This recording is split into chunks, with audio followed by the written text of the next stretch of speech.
PLTR stock news. Palantir is about to get a massive $600 million contract. Hi there and welcome to another thrilling episode of PLTR stock news, where we dissect the latest buzz around Palantir and its potential game-changing developments. Today, we've got a headline that's got investors on the edge of their seats. Palantir is about to get a massive $600 million contract. Can you believe it? We're diving into the nitty-gritty of this jaw-dropping deal and what it means for the future of Palantir. But that's not all, folks. We'll also explore the groundbreaking partnership between Trafigura and Palantir, where they're launching a carbon emissions platform for the energy sector. It's all about sustainability and innovation, and we're here to break it down for you. And hold on to your hats because there's more.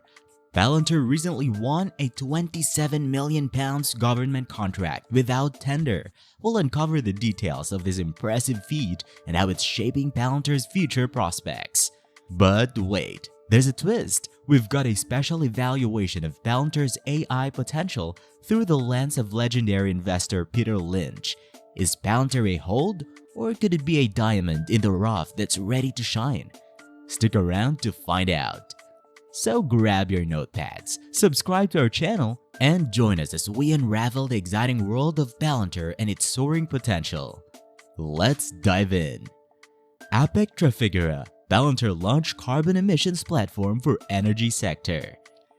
Hey there, first, let's talk about some groundbreaking news in the world of carbon emissions and supply chains. Imagine a platform that helps calculate and benchmark carbon emissions in the energy sector, making it all transparent and easy to understand. Well, you don't have to imagine because it's real, and it's called the Agora platform. So here's the scoop. Trafigura, a global trading house, and Palantir Technologies, a US software developer, joined forces to create this game-changing platform. Their mission? To tackle the challenges of carbon emissions head-on, especially in the energy sector. The Agora platform isn't just about crunching numbers, it's about collaboration and sharing carbon emissions information. It's like a virtual space where industry players can come together, calculate emissions, and analyze carbon intensity. Why is this such a big deal, you ask? Well, the carbon industry has been dealing with a lack of clarity and transparency in data. It's like trying to navigate a maze blindfolded. But with Agora, they're turning on the lights and providing a clear path forward. Here's the kicker. Trafigura and Palantir initially created this platform for the metals industry, and it was such a hit that they decided to expand it to the energy sector. Oil majors like BP and Ecopetrol, along with Trafigura itself, are already on board as the first users. But they're not stopping there. These companies are all about setting standards and making sure everyone speaks the same language when it comes to carbon intensity reporting. They want to create methodologies that everyone can follow. Ben Luckett, Trafigura's co-head of oil trading, summed it up perfectly when he said, "We believe that carbon intensity as a commodity specification can enable greater visibility of low-carbon alternatives. It's all about giving us choices and helping us make greener decisions." Now, here's the twist. One of the major challenges in the world of carbon accounting is the sheer volume of data and the lack of clear standards. It's like drowning in information and not knowing where to start. Juan Carlos Fonegra from Ecopetrol shared this sentiment, highlighting the need for standardization and transparent data.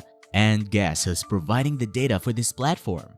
None other than S&P Global Commodity Insights.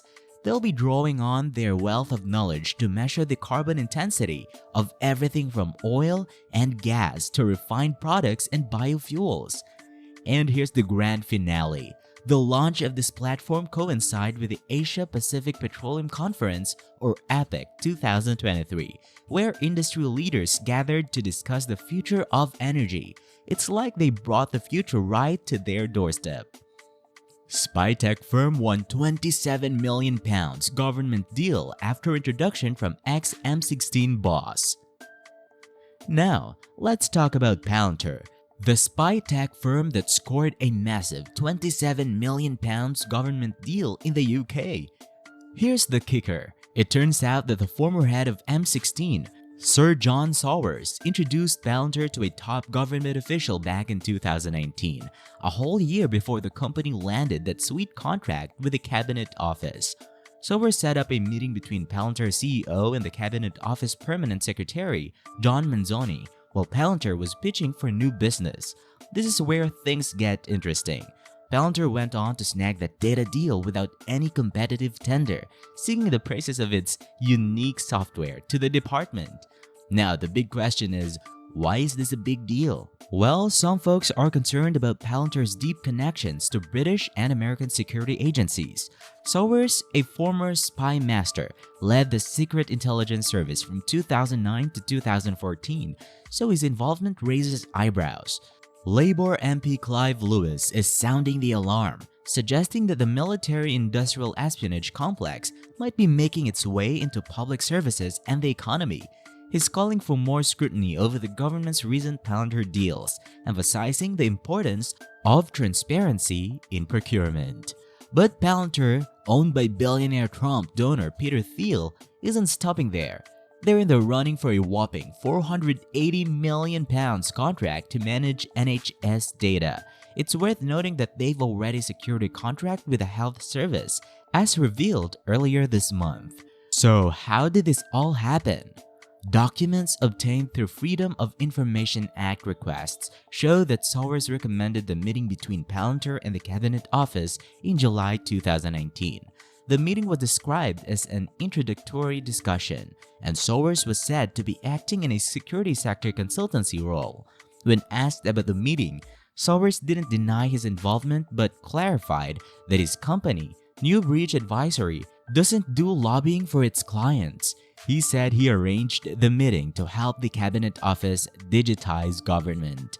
Now, there's a lot more to this story, including Palantir's land and expand strategy and their ties to former public servants and NHS executives. But the bottom line here is that some are concerned about how Palantir is landing these government contracts, and they're calling for more transparency and scrutiny in the process. Palantir is a hold. A Peter Lynch evaluation of its AI potential. Lastly, before we end this video, let's focus on Palantir Technologies and its potential in the field of artificial intelligence, or AI, all while using the wisdom of legendary investor Peter Lynch as a guide.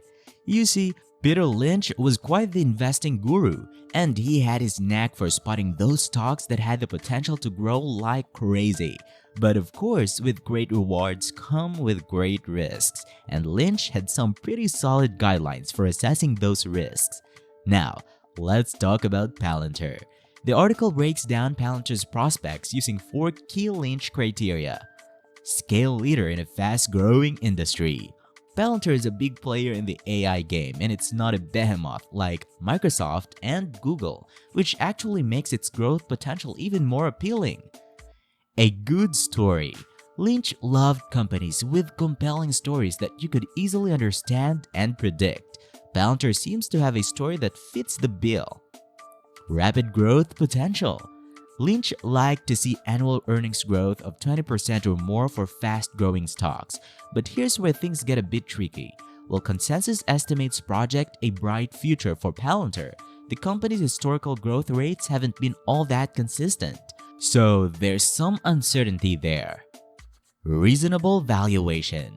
Lynch was all about growth at a reasonable price. He introduced the PEG ratio concept, which basically tells you if a stock's valuation matches up with its growth potential. Palantir's current valuation, even with the projected growth rates, doesn't seem to align with Lynch's ideal criteria. Now, let's zoom in on Palantir's AI potential. The article highlights that Palantir is indeed a leader in the AI world and has the potential to be a big winner. Even if you're not an AI expert, the company's AI story is pretty clear. They're tackling the challenge of processing massive and diverse data more efficiently, and that's something both businesses and government organizations need. However, here's where the doubts creep in. While the consensus estimates paint a rosy picture of growth, the author is a bit skeptical. Palantir's past growth rates haven't been as stellar as projected, and there are some concerns about the overly optimistic profit margin forecasts. Plus, with competition heating up and costs on the rise, there's some potential hurdles on the road to success. So to wrap it up, the article concludes with a hold recommendation, which means a cautious approach. Despite some promising aspects, the mixed signals and valuation concerns make the author a bit hesitant about Palantir's future in the AI game.